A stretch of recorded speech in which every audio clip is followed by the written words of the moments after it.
Because it's one thing when, we sit here and you call Josh a toad or somebody calls Jen a toad or you say that Packers fans are delusional, right? Like, that's family. We're all in the same family. We're all in that same Packer family, whether you're a fan, a former player like yourself. Like, that's like when, you can say bad things about your brother, but nobody else outside the family can say things about your brother, right? I would agree. Having 4 brothers, I have a lot of stuff to say about them. Sure. Yes. But the second, I guarantee you, the second somebody said something bad about one of your brothers or somebody said something bad about you, they had your back, right? Oh, gloves off. Yeah. Yeah. And then that brings the family together. Well, I think this is going to bring the Packers family together because Amon-Ra St. Brown has a podcast with his brother, 𝘾𝙀𝙀 St. Brown, who is familiar to Packer fans because, well, he used to play here. So the St. Brown Brothers podcast had this to say about the Green Bay Packers and their fans. It's just like, it's Green Bay. I don't know how to explain it. Like, they've been too good for too long, Ted. I mean, if that's what you want to call it, too good for too long. They've been, when Aaron was there, they were winning division a lot. Yeah. I feel like the fans think the division is just theirs before the season even starts. They think the division is theirs right now as we speak. They think it's still theirs. I feel like they're delusional. I don't know. Oh, no. Oh, yeah. I've been there 4 years. Yeah. Every year, the North is ours. Right. I'm speaking ours like when I was there. North is ours. It could be the last game of the season. The North is not even theirs. They still think it's theirs until it's finally not theirs. And then when it's not theirs, it's like, okay, it's still ours because you guys just won it 1 year. So that just kind of blows me. See, now, remember me, Gabe.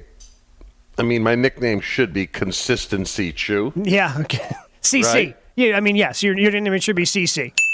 I mean, I could have just said CC and you would have knew what I was talking about. 100%. But didn't we have a quarterback kind of called out certain fan base a couple years ago? And we were okay with that, right? Yeah, because you know why? Why? He did own them. Yes, I agree. But and I agree. If Amon-Ra St. Brown is going to tell me that I'm delusional, like, I have earned every right to be delusional about the Packers and this division. Yes. You know what Matt LaFleur's record was in the division his first 3 years in the division? What? 15-3. Yeah, Yes. Guess what? We own the division until we don't.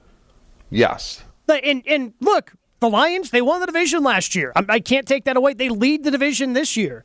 Mm-hmm. But isn't that part of being a fan, thinking you still have a chance in the division? Well, yes, and I think all fan bases have a little delusion to them.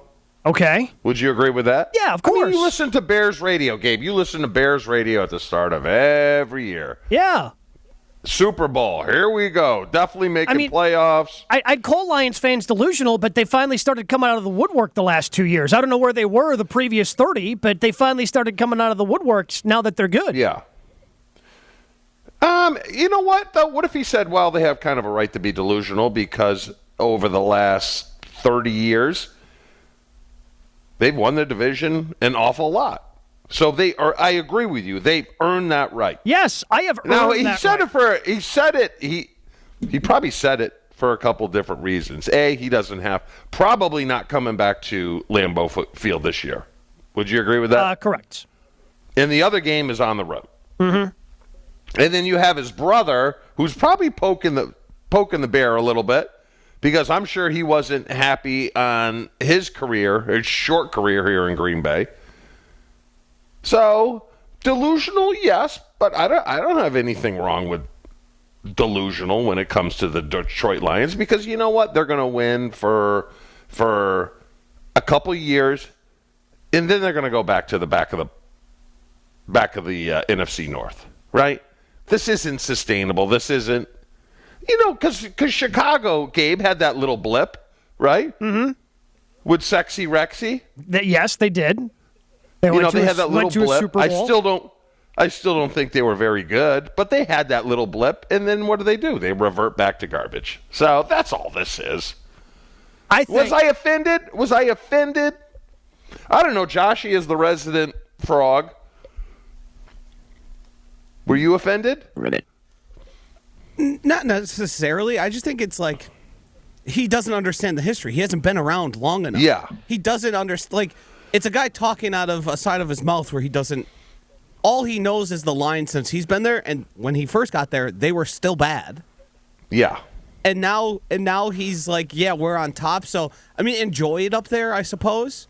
But if history tells us anything, your run's going to be short-lived.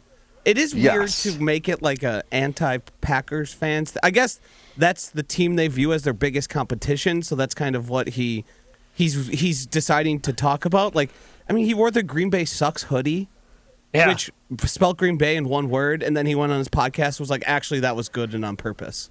And it's like, is he jealous? Why was it on purpose? What was the joke? I didn't understand. Because they care so little about Green Bay that even though he wore a Green Bay Sucks sweatshirt, he doesn't care about them. Oh, he doesn't care about them. Oh, okay. Yes. Yet somehow, see, I honestly kind of love this from Amon-Ra St. Brown because we are so far inside this dude's head. Like if Amon-Ra St. Brown actually did not care about the Green Bay Packers, guess what? He would have moved on. He wouldn't be talking about us. No. Yeah, he wouldn't be talking about us a week later. Gabe, he seems to be very in tune with the mindset of a Green Bay Packers fan, right? Like, and I don't think he's like in Detroit going out of his way and talking to a bunch of Packers fans. What, is he just online checking out all the Packers fans' takes? I feel like we're in this dude's head, and I love it. He's jealous, because we're always going to be good. Yeah. We're always going to be good, and we're going to be great 5 times more than you're great, right? I mean, when's the last time they were relevant? Last year? 93? When they played Dallas. They beat Dallas in the divisional round or something and then went to the NFC Championship. Oh, that was like 91. Was it? No. Was it? Yeah. It was like 90 or 91. It's been a long time. Been a long time. Been a very long time since they've been relevant and winning playoff games and hosting things. Like it's just funny to me because again, if there's something that I don't care about, I don't pay attention to it. I don't talk about it. I don't show up wearing a hoodie that declares how much I dislike something. If I truly don't care and something isn't like, that's just hilarious to me that he thinks about the Packers so much that he decided to wear a hoodie and now is still talking about Packers fans a week after the game, a game in which they dominated. Like, I'm not taking that away from them, Chew. They dominated the game and they won. And yet here he is trying to convince me that he doesn't care about me, but he just can't stop talking about us as Packer fans. Is his brother still in the league or no? Maybe. Yeah, I believe he is a member of the Saints. Last I checked. Okay. I don't know if he still is. How many years did he play here? 2, 3? 4. But 4. But he was a nothing, right? He was probably less than a nothing. Less than a nothing. So I'm sure there's a little like I said, poking of the bear. Like yes, he is a member of the New Orleans Saints. Still does not have a catch this year. Yeah. His best year in Green Bay, Chewy, was 21 catches for 328 yards. Not great, Bob? No, he has 2 career touchdowns. Yeah. Which, again, I don't understand what he's doing in there. Oh, yeah, it was like that when I was there. Yeah, because when you were here, EQ, guess what happened? We were good. Packers won the division 3 out of 4 years, man. Yeah. Like, what are we doing? Like, I don't understand why you got to add fuel to the fire. Or maybe he just doesn't like the Packers because they decided to move on from him and didn't give him any sort of contract extension. But it's my favorite thing, Chew. Why do athletes do this? Try to convince people, oh, yeah, I don't think about you at all. When clearly, then why do we keep coming up? Why are you wearing a hoodie that says Green Bay sucks? Why are you talking about the Packers fans a week later? Because the Packer organization is at the top of the NFC North, and then there's a gap, right? And then there may be another gap, right? Because I would rank it probably, I would go Green Bay, gap, Minnesota, gap, another gap, and then I'd let the Bears and Lions fight it out. For who's the seller? I don't know. One of them's the seller. Yep. I'm not sure which one. You're not sure what. Honestly, in my lifetime, it's Detroit. Because at least you mentioned Chicago's had a couple of blips. This is Detroit's blip. It could be. Maybe it sets them up for something good in the future. I don't know, but Man. It's not sustainable. Who? Why do you say that? It's not because their window's going to shut, and then they're going to go back to 30 years of garbage. Because that's just the natural order of things? That's just the way it goes, right? Ricardo from Canada chimes in, 800-990-3776. As soon as that Lions OC moves on to become an HC, that team is going to stink. Plenty of ball left. Of course, Ben Johnson, who is expected to be a head coach in the NFL at some point. Who might wind up going to Chicago and still battling out with Detroit. And Jared Goff's playing out. You got to give him credit. He's playing unbelievable. Oh, yeah. But has he made the turn, Gabe? Is he on 12 or 13? Oh, he's in the back part of his career, certainly. But he's playing great. And look, it seems like he's also celebrating that the Lion, we won the division already, man. Like, yeah, the Packers are not in a great spot, but the Vikings played you pretty tight, too. The Vikings are nipping at your heels. It seems like Amon-Ra St. Brown seems to think that the Lions have already won the division with half the season left. And nothing right now, after he called us, as a fan base, delusional, nothing would make me happier than the Lions not winning the division. Well, this lines up right for a Charleneism. You know which one it is? Self-praise stink PU. What comes around goes around. That's... I guess the wrong one. I also feel like there's a certain level of trying to get over what a failure it was that they weren't playing in the Super Bowl. They had every opportunity to be there, and they sort of gave it to the 49ers. Weren't they ahead? How far ahead were they in that game? Oh, they were up by double digits. Yeah, so you got to find somebody to take it out on. Obviously, Packers fans right now having lost, but, I mean, you got smoked in your home on Thanksgiving. That's your guys' whole thing. That was just a season ago. Like, it's not like they have some... Sure, they're ahead in the division, but it's not like they are far and away... It's not like Aaron Rodgers and his run on the Bears, the streak of wins. It's like, we kind of trade blows in this division right now. Yeah, but it feels almost stupid talking about it, because there's been a couple Bears players that have said stupid things about the Packer fans, right? Wasn't there a D lineman that said something like... Yeah, it's like, for Packers fans, this should be just like background music. It should be like, okay, yeah, sure, great. Okay.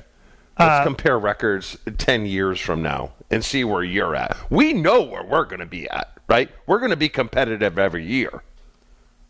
And, Joshy, just so we get the record straight, it was 24-7 at half. Lions were up 24-7. That got erased in the third quarter. They went on to play in the Super Bowl, right? Because that's what happens when you lead 24-7 at half. That feels a little Atlanta, New England. Well, right? But again, it's one of those things where, and Chewy, we've talked about this, like, oh, crap, we can actually compete with these guys, and then they kind of make the comeback on you. But this is just hilarious to me, man. Like... Why would you decide to step in front of a microphone and go after a fan base that you still have to play with half the season left? Chewy, I have a question for you. So in this, he goes after the Packers fans, but then says, I don't have any issue with the players. The players are like cool guys. Would this be something, and obviously times have changed now, people are much more friendly team to team, but would this been something that makes a locker room want to stick it to him more? Because it kind of feels like putting your hand in the bee's nest and trying to rattle people who don't really have that bad of feelings for you yet. I'm sure players have read this, and there was only one instance, and Holmgren didn't like Big Cat Jeff Brady, where we cut him. He was a linebacker for us probably in like 94, 95, and he always talked about himself in the third person. And he gave himself his own nicknames. Like, he'd walk around and go, that tickled Big Cat. You know? So he ran his mouth, went to Minnesota, and just wouldn't stop. So we played him that week, and Holmgren came up to me and Frankie and said, I want him worn out by the end of the game. And me and Frank hit him every single play. We played to the whistle and just wore him out. He never said another damn word again. So that's how we address it. I feel like Josh, you could be onto something here, because at least as a fan base, I feel that even though the Lions won the division last year and they just came in here and they lead the division this year, for the Packers, the biggest rivals are still the Vikings and the Bears. So you know is this Amon-Ra St. Brown trying to get our attention to the Lions? You know what I loved? Yes, Gabe. You know what I loved though? I loved being a Rocco. You know. Can you explain what that means? A hitman. When the coach comes over and says, "Hey, Rocco and Suds, come over here." Rocco and Suds, hey, you know this number 52? Yeah, take care of him. You know what that means. Isn't that kind of cool? I mean, I have never personally been a Rocco, so I don't know the experience. It sounds like a good time, though. Seems like you really enjoyed it. Oh, it was great. It was great. But it was great from the standpoint of okay, if we do something illegal, I guess, Holmgren would pick up the fine. He's got your back. He's got our back. Which is great. That's all you're looking for. But, Gabe, I told you about the Dion instance when Holmgren came up to me. Now, I whiffed and fell on my face, but I was still Rocco. It's a little different when you're going against one of the most agile players in NFL history. Yeah, he kind of saw me coming. I kind of knew there was a chance that was going to happen. Well, hey, you gave it your best effort. That's all you can do sometimes.